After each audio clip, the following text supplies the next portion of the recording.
Right, and which I really thought that, I mean, I had a feeling this is what they were going to go and what they were going to do with the storyline, but I really thought on your end also that maybe because Ace Spinelli did look so confident once it was done and over with, and when Steve walked in, Jason walks in, the look on his face was incredible. You just I know, wasn't it hilarious? That was a pure Kodak moment right there, and it was hysterical. So I was really hoping that Spinelli was going to be like, all right, you know what now? I'm not messing around no more, and this is what we're going to do, woman. Take some control. Grab her by the back of her hair and say, let's go.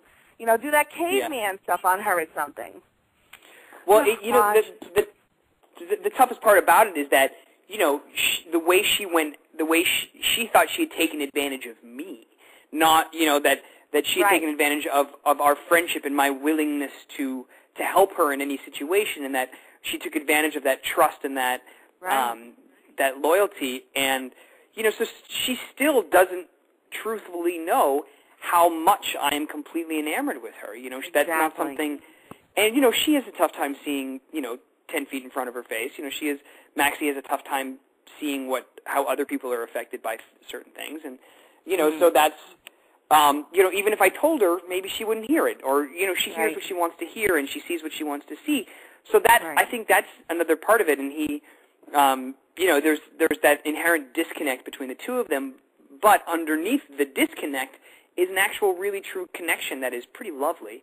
And when they get through their hang-ups and they find that connection, there's something very real there, but it is yet to be negotiated on a full-time level. You know, it's kind of, there's moments of it, and those moments get confused, and, you know, and so, it'll be interesting to see how the roller coaster goes, and, but, you know, I'm thrilled that that Spinelli had that opportunity to feel that connection with someone, because it was life-changing for him, and, you know, and he, granted the beginning was a little awkward, but the way he talks about the actual occurrence, you know, he talks about how, you know, he wasn't that awkward, and that he, you know, he didn't doubt himself, that and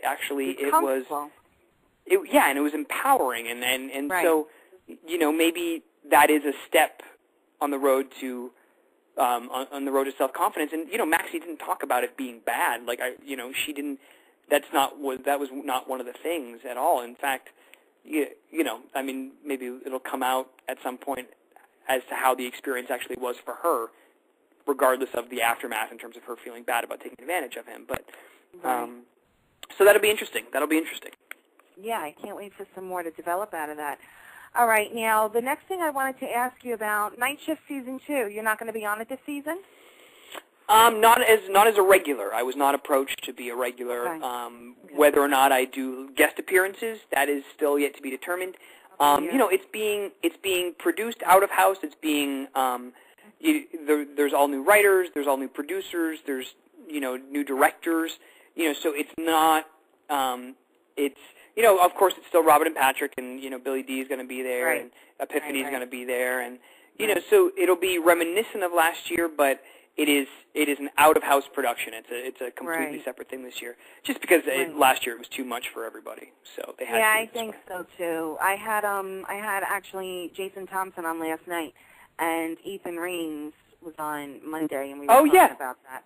Yeah, so I'm hoping it's going to be a totally new thing here, you know. So and I think I mean, they seemed very excited about it. I know the times that I've talked to Jason about it, he's really happy with the way it's going, and you know, and it makes sense. It makes sense if you get a new writer in there that's, you know, not one of Bob's team.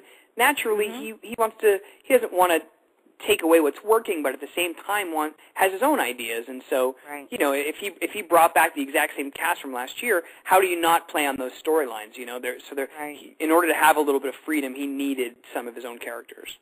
Right. So. All right. Well, let me get to some of these questions, because of course, you know, you always got a ton of callers when you join me, and everyone felt so jilted last time because we had to hang up so early. I actually got a couple of MySpace questions also that were emailed in to me. The first question I have, first I have to send a hello to you from Georgette. She's on a plane coming back from California, and she wanted me to send her best wishes to you. Yay, Gigi. So there's from Georgette. Then the next question right. I have here, I heard. This is a question from Judy, who hails from, okay, I know this can't be real, Port Charles, Florida. I never heard of it. But anyway, I know there's a Port Richey, Florida. I know that. Yeah, there's Newport Richey. I know. I have a friend that lives in Newport Richey, but I never heard of no Port Charles, Florida. But anyway, her question is, how often, if at all, do you attend Red Sox games, and would you like to come to a spring training game with me?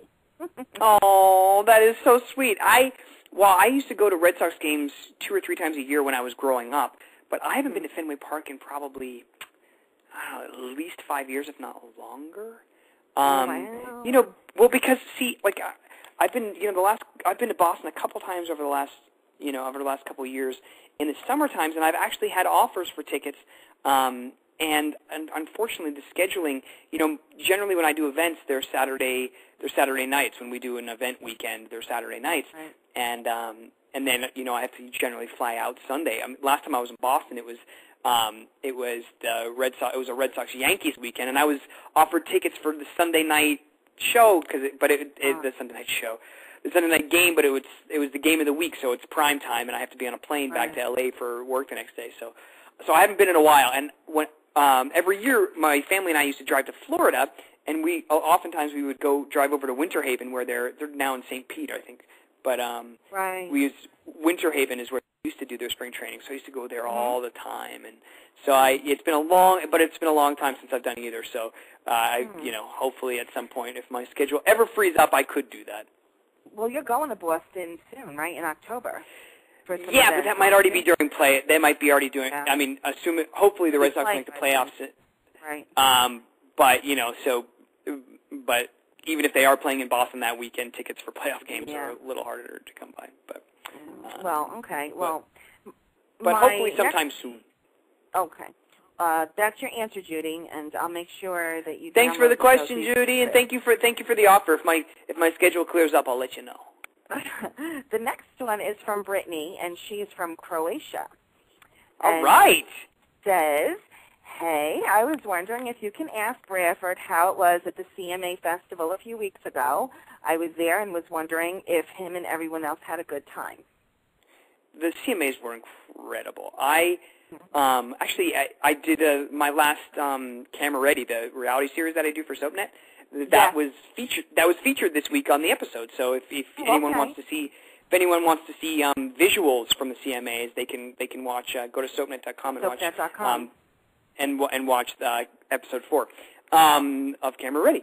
The CMAs were so great. Like I'm from New Hampshire, and so I didn't have a whole lot of exposure to country music being where I'm from, right. And but I tell you, those people, the country music performers, you can't, I feel like some performers in our day and age, be it pop music or whatever, they're studio musicians. They can hide behind technology. They're maybe not the best singers or performers, but I tell you, country stars, they are amazing. And there's some of the performances I saw, some of the voices I heard. It was just, and the people that you expect it from, like Carrie Underwood or Faith Hill, or some of the people that no matter where you're from, you've heard of. But some of the people that I had never been introduced to, I was wowed by, and to be able to introduce some of these bands was an honor, and it was a little strange because maybe some of the audience knew who we were, but on the whole, it was kind of like. Where they weren't there to see us, so we tried to be concise in our introductions, so we didn't get booed. But I felt bad. There was a couple times that Ricky Paul and Rebecca and Becky were out on stage, and the stage managers told them to stall because the performers weren't ready. So there's Ricky Paul and Becky Herbst out in front of 60,000 people trying to just kind of shoot the breeze, and. You can feel the audience getting impatient, and they did such a great job, but it happened to them twice. And Becky is I think she gets maybe a little nervous in front of that many people, and she did so well, but she was so sweet, so nervous. But Yeah. But no, it was so fun. I've never explored Nashville. Nashville's such a great town, and what a great event that they throw there, the CMA Music Festival. If you like